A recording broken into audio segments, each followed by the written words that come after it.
Setiap tahun, sekitar 75.000 ton bulu babi dipanen dari seluruh dunia. Di balik angka tersebut, ada sebuah perjalanan panjang yang menggabungkan tradisi menyelam kuno dengan teknologi modern. Semua dilakukan untuk mendapatkan sesuatu yang tampak sederhana, tetapi sesungguhnya sangat rapuh dan bernilai tinggi. Gonat bulu babi yang dikenal dengan nama uni. Di sepanjang garis pantai yang terjal, di dasar laut berbatu, hutan kelp, hingga terumbu karang, bulu babi tumbuh dan bersembunyi. Mereka menempel erat pada bebatuan, menjadi bagian dari ekosistem laut yang kompleks. Disinilah para penyelam memulai pekerjaan mereka, dengan hati-hati memetik satu persatu bulu babi, agar tidak merusak lingkungan sekitar.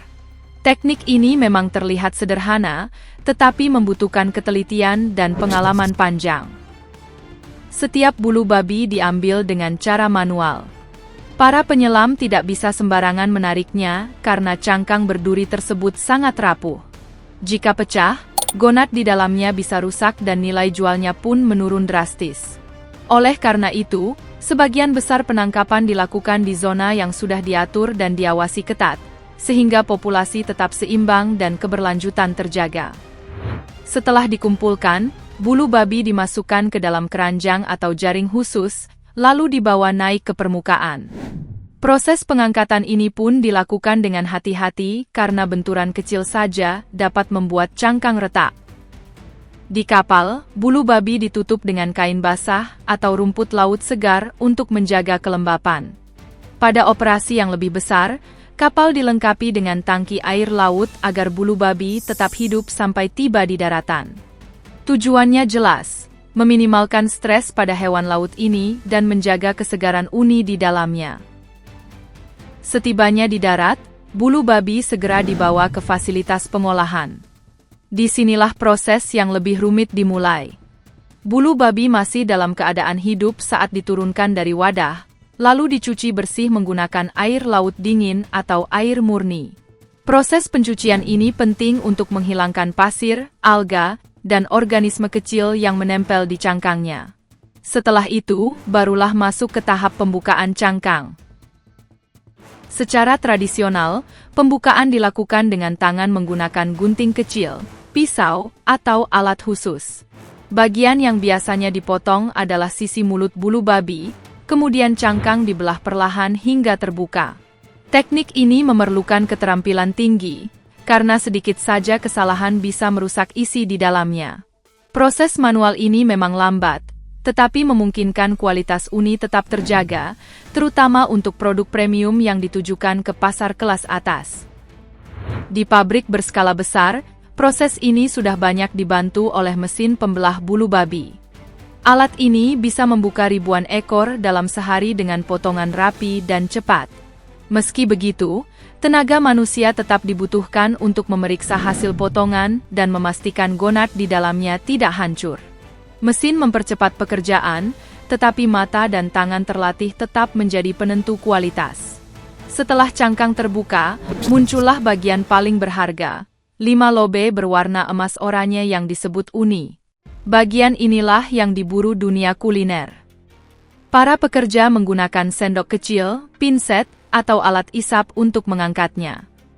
Pada tahap ini, ketelitian adalah segalanya. Uni yang tertekan terlalu keras bisa hancur, sehingga nilainya langsung menurun. Untuk menjaga kebersihan, gonat yang telah diambil biasanya direndam dalam air garam dingin atau larutan brine ringan. Perendaman ini membantu membersihkan sisa membran, pasir, atau pecahan cangkang, sekaligus mempertahankan kesegaran dan warna. Beberapa fasilitas bahkan menggunakan air laut yang sudah difilter untuk menjaga rasa alami uni tetap utuh. Setelah dibersihkan, uni dipindahkan ke bagian seleksi dan grading. Disinilah pengalaman panjang pekerja diuji. Warna, bentuk, tekstur, dan kerapian menjadi faktor utama penilaian. Uni berkualitas tinggi biasanya berwarna kuning keemasan cerah atau oranye, padat, utuh, dan simetris. Lobe yang pucat, lembek, atau terpecah biasanya digolongkan ke kelas bawah untuk pasar lokal atau produk olahan. Proses grading ini sangat ketat. Dengan mata telanjang, para pekerja menilai setiap lobe satu persatu. Lobe premium dipisahkan dan disusun rapi di atas nampan dangkal, kemudian dikemas dalam kotak kayu atau wadah plastik transparan. Posisi uni di dalam kotak pun diatur sedemikian rupa agar tampak menarik saat dibuka. Detail estetika ini penting karena pasar internasional, terutama Jepang, sangat memperhatikan penampilan selain rasa. Jepang memang menjadi pasar utama uni dunia. Negara ini mengonsumsi lebih dari 80% produksi global bulu babi. Bagi masyarakat Jepang, uni bukan sekadar makanan, melainkan bagian penting dari budaya kuliner, khususnya dalam hidangan sushi dan sashimi. Teksturnya yang lembut dan rasa gurih manis yang khas menjadikannya bahan baku yang sangat dihargai. Tak heran, harga uni bisa mencapai 4,7 juta hingga 8,4 juta rupiah per kilogram di pasar internasional. Namun, tingginya permintaan ini membawa konsekuensi serius. Populasi bulu babi liar di beberapa wilayah dunia telah menurun drastis. Penangkapan berlebihan, hilangnya predator alami seperti berang-berang laut, serta kerusakan habitat menyebabkan ledakan populasi di satu sisi dan kelangkaan di sisi lain. Dalam kondisi tertentu, bulu babi dapat menghabiskan hutan kelp, mengubah ekosistem laut yang subur menjadi gurun laut. Untuk mengatasi masalah ini, beberapa negara mulai mengembangkan budidaya bulu babi. Prosesnya dimulai dari pembibitan, yakni pengambilan gamet dari indukan sehat dengan cara merangsang kontraksi tubuh menggunakan larutan kalium klorida. Telur dan sperma yang terkumpul kemudian dibuahi di dalam tangki berisi air laut steril dengan suhu dan salinitas terkontrol. Dari sini, larva bulu babi dipelihara dengan pakan mikroalga hingga tumbuh menjadi anakan. Anakan ini kemudian dipindahkan ke tangki besar dengan substrat batu atau kerangka khusus agar cangkangnya bisa terbentuk sempurna. Setelah mencapai ukuran genggaman tangan dalam waktu 6 hingga 8 bulan, bulu babi mulai diberi pakan berupa rumput laut coklat. Jenis dan kualitas rumput laut ini sangat menentukan mutu uni yang dihasilkan. Gonat akan berkembang optimal dalam 4 hingga 8 minggu terakhir sebelum panen, menghasilkan uni berkualitas tinggi. Meski demikian, tingkat keberhasilan budidaya bulu babi masih rendah, hanya sekitar 10%. Hal inilah yang membuat sebagian besar pasokan dunia masih bergantung pada penangkapan liar.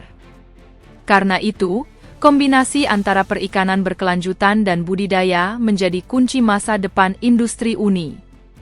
Setelah melalui proses panjang dari laut hingga meja makan, uni akhirnya siap disajikan. Di restoran Jepang kelas atas, uni ditempatkan dengan penuh kehati-hatian di atas nasi sushi atau disajikan langsung sebagai sashimi. Rasa lembut, gurih, dan sedikit manisnya langsung meleleh di mulut, menghadirkan sensasi laut yang murni. Dari sekadar bola berduri di dasar laut, bulu babi berubah menjadi komoditas mewah bernilai miliaran dolar. Perjalanannya yang panjang dan penuh tantangan membuktikan betapa berharganya setiap lobe uni yang kita nikmati. Setiap gigitan bukan hanya soal rasa, tetapi juga cerita tentang penyelam, nelayan, pekerja pabrik, hingga ekosistem laut yang rapuh namun kaya. Semoga informasi ini bermanfaat dan sampai jumpa di video menarik selanjutnya.